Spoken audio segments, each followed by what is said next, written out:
खबर जिसने हिला दिया, खबर जिसने असर किया,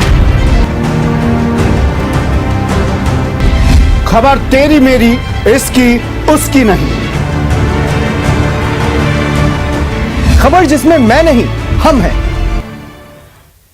खबर में दम है। स्वागत है आप सभी का, आपके साथ मैं हूं स्वप्निल। अगले आधे घंटे में बात होगी हर उस क्षेत्र की जिससे जुड़े हैं हम, कच्ची पगडंडियों की हलचलों से लेकर पक्की सियासत की गलियों तक।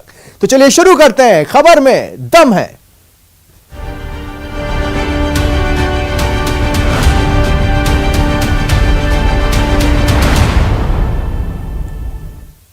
सवाल है तो क्या तीनों कृषि कानून को वापस लेने का ऐलान पीएम मोदी का मास्टर स्ट्रोक है? कम से कम जानकार तो यही मानकर चल रहे हैं। कांग्रेस इसे सियासी मजबूरी का नाम दे रही है, लेकिन इतना तो तय है कि पीएम मोदी का सरप्राइज गिफ्ट है, इससे विरोधियों का मुद्दा शिफ्ट हो ही गया। कृषि कानूनों को वापस लेने का, रिपील करने का निर्णय लिया।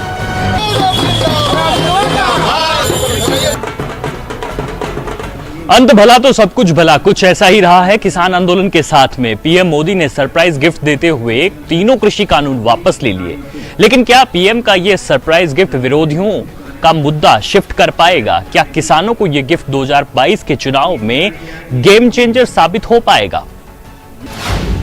तीनों कृषि कानून हटाया, विपक्ष को फिर काम पर लगाया।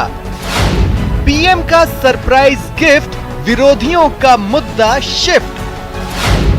कहीं हटे कहीं डटे, कैसे खत्म होगा घमासान? हमने 3 कृषि कानूनों को वापस लेने का, रिपील करने का निर्णय लिया है। इस महीने के अंत में शुरू होने जा रहे संसद सत्र में, इसी महीने हम तीनों कृषि कानूनों को रिपील करने की संवैधानिक प्रक्रिया को पूरा करेंगे। प्रधानमंत्री नरेंद्र मोदी के ऐलान के बाद कहीं जश्न है तो कहीं अब भी इंतजार। कहीं किसान आंदोलन से हट गए हैं तो कहीं अब भी डटे हैं। लेकिन पीएम मोदी के सरप्राइज गिफ्ट से उनके विरोधियों का मुद्दा शिफ्ट हो गया है। लेकिन कहते हैं ना, सियासतदां हर मौके पर सियासत ढूंढ ही लेते हैं। पीएम मोदी ने तीनों कृषि कानून को वापस लिया तो कांग्रेस ने इसे 5 राज्यों के चुनावों का असर बताया। मुख्यमंत्री अशोक गहलोत के मुताबिक बीजेपी पश्चिम बंगाल में लगे झटके को अभी तक भूल नहीं पाई है और ऐसा झटका दोबारा न लगे, उसी का असर है तीनों कृषि कानून को वापस लेना। तो वहीं पीसीसी चीफ गोविंद सिंह डोटासरा ने पीएम के ऐलान को अन्नदाता की जीत और सरकार की हार करार दिया। जैसा कि इनके प्रकृति के अंदर है कि अहम घमंड में रहे, आज प्रधानमंत्री जी को मजबूर होके आना पड़ा, देशवासियों को संदेश देना पड़ा। जिन काले कानूनों को, जिनका हमारी विधानसभा ने पहले ही खारिज कर दिया था, उनके ऊपर उनको वापस लेने की घोषणा करना पड़ी। ये मैं समझता हूँ देश के किसानों की बहुत भारी शानदार विजय है। जो प्रधानमंत्री ने 3 काले कानून वापस लेने का जो ऐलान किया है, ये किसानों की एकता की जीत है। अन्नदाता जीता है। मोदी और अमित शाह का घमंड हारा है, उनका षड्यंत्र हारा है। आज भी मोदी जी को उन 700 किसान जो शहीद हो गए आंदोलन करते हुए, इन तीनों काले कानूनों को वापस लेने की मांग करते हुए, उन शहीदों को नमन करना चाहिए था। एक और जहां कृषि कानूनों की वापसी का ऐलान करते ही बीजेपी के नेताओं ने पीएम मोदी को महान बताते हुए ट्विटर पर #मोदी जी ग्रेट हैं के नाम से पोस्ट करना शुरू कर दिया। वहीं दूसरी ओर कांग्रेस फैसले की वजह सियासी मजबूरी बता रही है। राहुल गांधी जी को, विपक्षी पार्टियों को राष्ट्रपति से मिलना पड़ा हो, लगातार संघर्ष में साथ देना पड़ा हो। जो विपक्षी पार्टी बोलती एक साथ में है तो सरकार को समझना चाहिए कि लोकतंत्र है। लोकतंत्र में जब विपक्ष क्या चाहता है, पब्लिक क्या चाहती है, वो असेसमेंट नहीं कर पाए। देर आए दुरुस्त आए, हमें तो अभी भी ये लगता है कि इनके मन में बेईमानी है। केवल ये चुनाव में जो झटका इनको उपचुनाव में लगा है और आगे आने वाले चुनाव हैं, उनको देखते हुए फिर कोई एक नए षड्यंत्र की रचना रची जा रही है। दरअसल बीजेपी कृषि कानूनों को खत्म करने के ऐलान को पीएम मोदी का मास्टर स्ट्रोक मान रही है, लेकिन कांग्रेस इसे अपनी नैतिक जीत बताकर मोदी सरकार पर हमलावर है। कांग्रेस ने इस मुद्दे को न छोड़ने और मोदी सरकार को आगामी संसद सत्र के दौरान घेरने का निर्णय लिया है। जानकारों के मुताबिक यूपी, उत्तराखंड और पंजाब में बीजेपी के लिए किसान आंदोलन बड़ी चुनौती बन गया था। कृषि कानूनों की वजह से पंजाब में अकाली दल ने बीजेपी से किनारा कर लिया था, जबकि पंजाब, उत्तराखंड और पश्चिम यूपी में बीजेपी परेशान थी। कई बीजेपी नेता दबी जुबान में इसे वापस लेने की मांग भी करते दिखे थे। पीएम के इस ऐलान के बाद कानून भले वापस ले लिए गए हों, लेकिन विपक्ष क्या इस मुद्दे को छोड़ देने वाला है? महेश दाधीच, न्यूज़ 18 जयपुर। प्रशासन गांव के संग अभियान को लेकर सीएम अशोक गहलोत ताबड़तोड़ दौरे कर रहे हैं। पीसीसी चीफ गोविंद सिंह डोटासरा भी हर दौरे में सीएम गहलोत के साथ जा रहे हैं। इन दौरों के पीछे सत्ता और संगठन का मकसद जनता को सरकारी योजनाओं का लाभ सुनिश्चित करना तो है ही, नजर मिशन 2023 पर भी है। इतिहास गवाह है, राजस्थान का ट्रेंड है, यहाँ हर 5 साल में सरकार बदल जाती है, मगर इस बार कांग्रेस की गहलोत सरकार को यह भरोसा है कि ये मिथ टूटेगा, जनता की धारणा बदलेगी और 2023 में कांग्रेस की ही सरकार बनेगी। सरकार जनता के बीच जाकर यही इरादे जाहिर कर रही है। सत्ता संगठन के तालमेल से फिर मिलेगी सत्ता। प्रशासन गांव के संग अभियान बनेगा वापसी का जरिया। Congress on mission 2023। समय कम है और काम ज्यादा, लिहाजा कांग्रेस अभी से ही मिशन 2023 में जुट गई है। कांग्रेस को भरोसा है काम पर, विकास पर और विश्वास है सरकार का प्रशासन गांव के संग अभियान इसका जरिया साबित हो सकता है। तभी तो खुद मुख्यमंत्री अशोक गहलोत इस अभियान के तहत आयोजित शिविरों का अवलोकन करने के लिए ताबड़तोड़ दौरे कर रहे हैं। इन दौरों में प्रदेश में कांग्रेस संगठन की कमान संभाल रहे पीसीसी चीफ गोविंद सिंह डोटासरा भी मुख्यमंत्री का कदम से कदम मिलाकर साथ दे रहे हैं। सत्ता और संगठन दोनों इन दौरों को सफल बनाने में जी जान से जुटा है। तो मुझे अच्छा लगता है ये अधिकारी लोग भी जम के काम कर रहे हैं। पूरे प्रदेश के अंदर आंकड़े जो आ रहे हैं वो अच्छे आ रहे हैं। मैं उम्मीद करता हूँ कि जो गांव के राजस्व के काम हो, तो पानी के हो, बिजली के हो, शिक्षा के हो, सड़क के हो, प्रमाण पत्र के हो, पेंशन के हो, ये बढ़ चढ़ के काम आपके करेंगे, ये मैं आपको विश्वास दिलाता हूँ। राजस्थान में हम गर्व के साथ सीना हमारा चौड़ा होता है जब कहते हैं कि राजस्थान के अंदर हर वर्ग को पूछने के लिए, हर वर्ग के लिए काम किया जा रहे हैं, चाहे मुख्यमंत्री चिरंजीव योजना हो, चाहे दूसरी कोई न कोई योजना आए। तो मैं समझता हूं कि अब समझना पड़ेगा लोगों को कि हम किस प्रकार से काम करें। यहां भारतीय जनता पार्टी को प्रतिपक्ष की भूमिका के लिए आपने मौका दिया, राजस्थान के लोगों ने निभा रहे हैं क्या प्रतिपक्ष की भूमिका? कर रहा है क्या कोई काम? आपके बीच में आके पूछते हैं क्या? ये अशोक गहलोत जी और कांग्रेस की सरकार है जो प्रशासन गांव के संग आपके बीच में आ रही है। 22 विभाग के अधिकारी यहां बैठे हैं। सीएम गहलोत और पीसीसी चीफ गोविंद डोटासरा के दौरों का सीधा सीधा अर्थ यह है कि 2023 में सत्ता कैसे फिर से लाई जाए। इसलिए दोनों नेता जमीनी हालात का आकलन कर रहे हैं और जहां जहां कमियां खामियां हैं पार्टी की, उनको खंगाल रहे हैं ताकि वक्त रहते कमियों को दुरुस्त कर लिया जाए और पार्टी की चुनावी तैयारियों को अंजाम पर पहुंचाया जाए। इसलिए संगठन को दुरुस्त करने की कवायद शुरू हो गई है। निगाहें मिशन 2023 पर हैं ताकि हर हाल में राजस्थान में कांग्रेस की सरकार फिर से बन सके। प्रशासन गांव के संग और प्रशासन शहरों के संग जैसे गहलोत सरकार के अभियान सत्ता में कांग्रेस की वापसी का जरिया साबित हो सकते हैं। दरअसल इन अभियानों के जरिए लाखों लोगों को सीधे तौर पर राहत दी जा रही है, जो सरकार के प्रति आम लोगों का विश्वास मजबूत करने में मदद करेगा। सवाल सत्ता का है, लिहाजा मुख्यमंत्री इन अभियानों पर खास तौर से फोकस कर रहे हैं। शिविरों के जरिए सत्ता और संगठन का ग्रामीण तबके के साथ सीधा जुड़ाव भी हो रहा है। राजस्थान सरकार आपके सुख दुख में हमेशा खड़ी मिलेगी आपको। आपके यहाँ जो पानी की प्रॉब्लम बहुत ज्यादा थी तो मैंने चंबल से पानी की योजना बनाई थी। पहली बार आपके आशीर्वाद से मैं मुख्यमंत्री बना था 20 साल पहले, तब मैंने आकर के उस योजना का शिलान्यास किया। फिर सरकार बदल गई, फिर वापस सरकार हमारी आई, काम को आगे बढ़ाया। कई पंचायत समितियों तक पानी पहुंचा, क्यों अभी तक नहीं पहुंचा है। प्रदेश की सत्ता का रास्ता गांव से होकर गुजरता है। कांग्रेस पार्टी भली भांति जानती है और मुख्यमंत्री अशोक गहलोत और गोविंद डोटासरा भी। जब भी सरकार बनती है तो कांग्रेस के हिस्से में आने वाले वोट की संख्या गांव से ज्यादा होती है, सीटें गांव से ज्यादा मिलती है कांग्रेस पार्टी को। शहरों से कांग्रेस के पास ज्यादा कुछ हासिल नहीं होता है। शहर उसके लिए कमजोर कड़ी है और गांव उसके लिए मजबूती की वजह है। यही वजह है कि 2023 के चुनाव में प्रशासन गांव के संग अभियान को कामयाब बनाकर कांग्रेस पार्टी फिर से सत्ता में आना चाहती है और फिर से अशोक गहलोत चौथी बार सीएम बनने के ख्वाब देख रहे हैं। गोविंद सिंह डोटासरा उनकी मजबूत कड़ी बन सकते हैं। इसलिए सरकार का पूरा फोकस गांव पर है, क्योंकि गांव से ही सरकार बनती आई है। कैमरा पर्सन मान सिंह के साथ बाबूलाल घायल, न्यूज 18 जयपुर।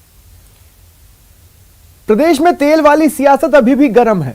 वैट को लेकर बवाल जारी है। गहलोत सरकार वैट घटाकर राजस्व हानि का राग अलाप रही है, वहीं बीजेपी कटौती को ऊंट के मुंह में जीरा बताकर अपना रोना रो रही है। पहले केंद्र सरकार ने पेट्रोल और डीजल पर एक्साइज ड्यूटी घटाई तो मौका मौका हाथ लगा बीजेपी के गहलोत सरकार के खिलाफ हल्ला बोलने का। लिहाजा बीजेपी एक्शन में आई और बीजेपी ने प्रदर्शन किए, हल्ला मचाया तो गेंद मुख्यमंत्री अशोक गहलोत के पाले में आ गई। चौतरफा दबाव बनने के बाद में वैट कम करने का फैसला लिया गया।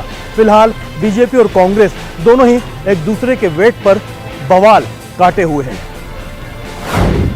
वैट पर पहले ना फिर हाँ, सबको चौंकाया।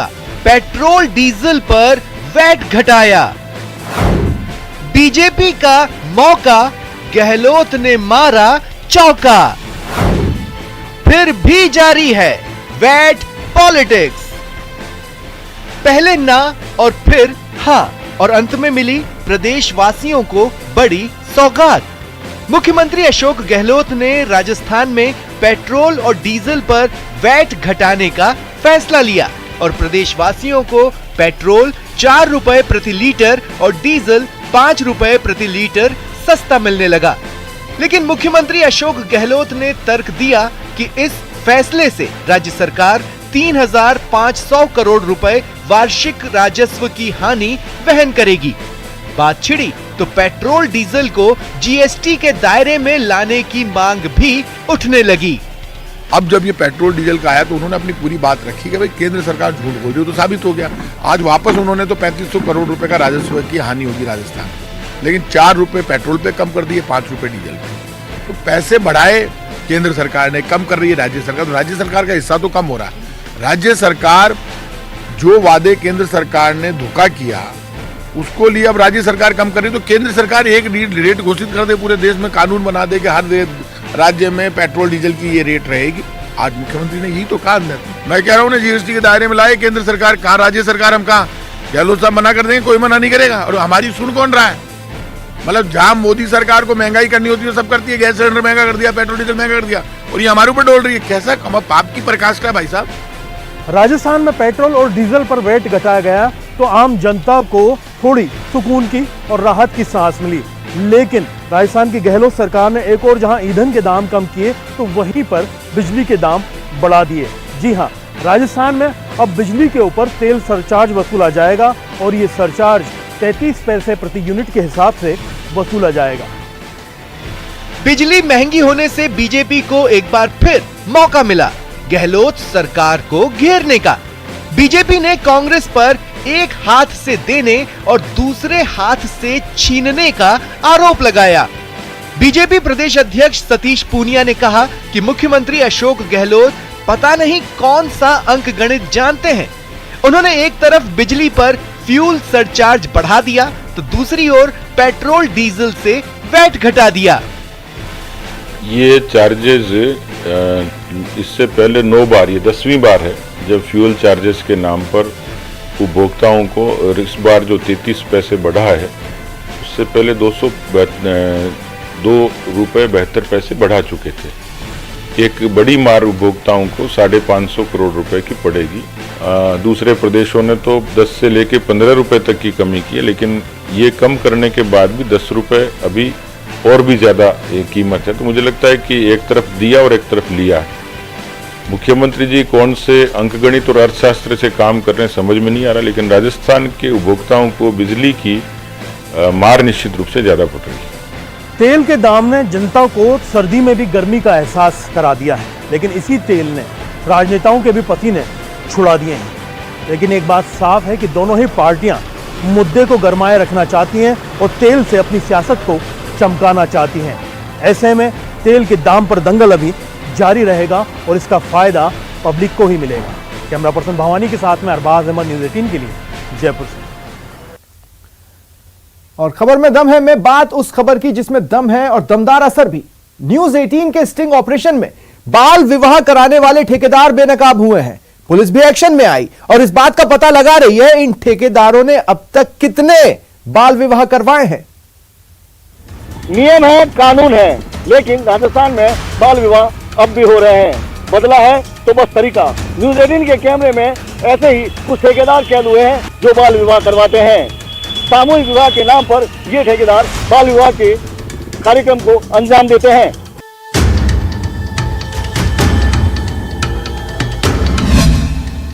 कहां सोया हुआ है सिस्टम? न्यूज़ 18 के कैमरे पर बाल विवाह करवाने वाले ठेकेदार। छोटी सी उम्र में ही ब्याही जा रही हैं बेटियां। तहकीकात और पड़ताल में चौंकाने वाले सच।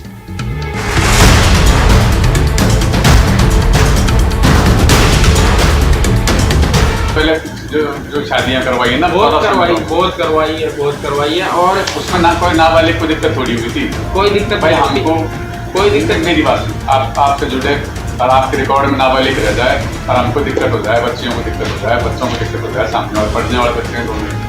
इसलिए कह रहा हूँ भाई, आपने अब से पहले कुछ शादियां की है क्या ऐसी जो आप? ये तो बस शुरुआत है। अभी तो न्यूज़ 18 के कैमरे पर बाल विवाह करवाने वाले ठेकेदारों का बेनकाब होना बाकी है। मकसद है बेटियों के भविष्य को बचाना, क्योंकि हम आप सब जानते हैं बाल विवाह एक अभिशाप है, सामाजिक बुराई है। लेकिन दौसा में बाल विवाह के ठेकेदार सामूहिक विवाह सम्मेलन के नाम पर गरीब लोगों को गुमराह करते हैं और कम पैसों में बेटी का विवाह करने का झांसा देकर नाबालिगों की शादी का भी सौदा कर लेते हैं। न्यूज़ 18 ऐसे ही ठेकेदारों की तलाश में जुट गया और हमारी मुलाकात हुई एक ऐसे ठेकेदार से जिसके लाल चौक ऑफिस पर ताला लटका हुआ था। लेकिन फोन पर बात करने पर उसने कहीं और मीटिंग फिक्स की और जिसके बाद उसने जो दावा किया वो चौंकाने वाला था। पहले जो शादियां करवाई है ना, बहुत करवाई है और उसमें ना कोई नाबालिग को दिक्कत थोड़ी हुई थी। कोई दिक्कत भाई, हमको कोई दिक्कत। मेरी बात आपसे जुड़े और आपके रिकॉर्ड में नाबालिग रह जाए और हमको दिक्कत हो जाए, बच्चियों को दिक्कत हो जाए, बच्चों को दिक्कत हो जाए, सामने वाले पढ़ने वाले बच्चे दोनों। इसलिए कह रहा हूँ भाई, आपने अब से पहले कुछ शादियां की है क्या ऐसी जो आपका अनुभव तो होगा? अरे भाई साहब, ये देखो, इसमें जिनकी बालिग उम्र है ना, उनकी तो उम्र लिखी हुई है ना। जो नाबालिग है ना, उनकी उम्र ही नहीं लिख रखी, डेट ऑफ बर्थ में नहीं लिखी हुई। ये छोड़ दिया, इसकी उम्र कम है, इसकी उम्र कम है। मैं उनको मतलब डॉक्यूमेंट्स में क्या क्या मिलेगा? शादी का कुछ मिलेगा कि सर्टिफिकेट मिलेगा? जिनकी उम्र कम है ना, उनको हम सर्टिफिकेट नहीं देंगे। उनको तो खैर बनेगा। कैमरे में कैद ठेकेदार के दावे से इतना तो तय है कि राजस्थान में अब भी बाल विवाह धड़ल्ले से हो रहा है। ये अलग बात है कि तरीका जरा अलग है। न्यूज़ 18 राजस्थान पर खबर चलने के बाद सामूहिक विवाह करवाने वाली संस्थाओं में हड़कंप मच गया। प्रशासन भी कुंभकर्णी नींद से जागा। उस ठेकेदार से पूछताछ की गई, जिसने बाल विवाह कराने का दावा किया। जो भी संस्था है उसका रजिस्ट्रेशन है, उसको मंगवाया, उस पर पाबंद कर दिया और रजिस्ट्रेशन रिकॉर्ड यहाँ पेश करें, उस पर हम कार्रवाई करें, शीघ्र ही किसी प्रकरण इस मामले का पता करें। जांच तो सामने आया है, डॉक्यूमेंट्स जांच की गई है, डॉक्यूमेंट्स की। हाँ, डॉक्यूमेंट्स ये संबंधित ऐसा तो बताया जाए कि उसने अब तक कहाँ तक प्रोग्रेस की है। फिलहाल पुलिस जांच कर रही है, लेकिन सवाल तो उठ रहे हैं कि आखिर मरुधरा में यह बाल विवाह कराने वाले ठेकेदार एक्टिव कैसे हैं? क्या पुलिस और प्रशासन को इन बाल विवाह की जानकारी नहीं, और यदि है तो अब तक पुलिस ने इन ठेकेदारों के खिलाफ नकेल कसने के लिए क्या किया? कैमरामैन शेर सिंह रटे के साथ चंद्रशेखर व्यास, न्यूज़ 18 राजस्थान, जोधपुर। मरुधरा के अनलॉक होते ही कोरोना केसेस में बढ़ोतरी शुरू हो गई है। प्रदेश में कोरोना के करीब 100 एक्टिव केसेस हैं।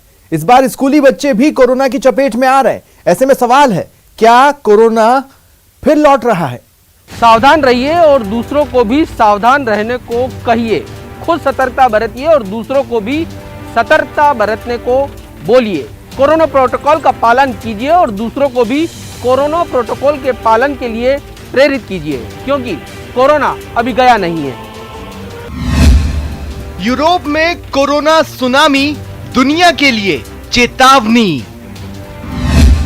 मरुधरा में आहट, क्या स्थिति होगी विकट?